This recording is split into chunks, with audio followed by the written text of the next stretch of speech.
Brent, Sarah, that's right, I did. And whether you frequent 84 here for your work commute or take a walk to a coffee shop by your house every day, DOT wants to hear about it. They're trying to understand those travel trends to make a more equitable and accessible transportation system here in our state. And those who they choose to participate in that survey will be able to do so over the phone, online, or even by a smartphone app.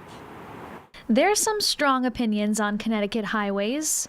Traffic is horrible. You know, jumping from the Merritt to 691 is a nightmare because there's always car accidents. Roadways. The roads need a little improvement. They're very bumpy and a lot of potholes. And walking areas. Maybe just the sidewalks fixed up a little bit. Connecticut DOT is welcoming the feedback, rolling out a new survey with hopes of making transportation more equitable. Survey participants will be selected at random and asked about their daily travel habits, including where they go, how they get there, and why. Visit family and I take the public transportation, of course. It's always been a pleasure.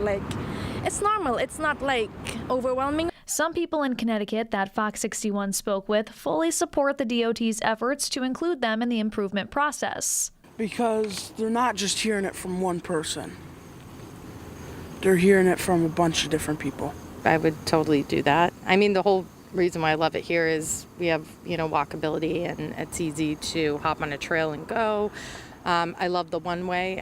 I wish more towns had the one-way greens. And even out-of-staters point to reckless driving that they've noticed while traveling on 84. They're just trying to weave in and out of it. It was just crazy. Yeah. Never seen anything like that. Yeah, not even in Pittsburgh. Yeah. Though they weren't shy about what improvements they'd suggest if selected. Bring trolleys back. Those are cute. Most travelers say they're generally content with how they get around here in Connecticut. I would say pretty good, and they're always working on improving it, so I think that's a good thing.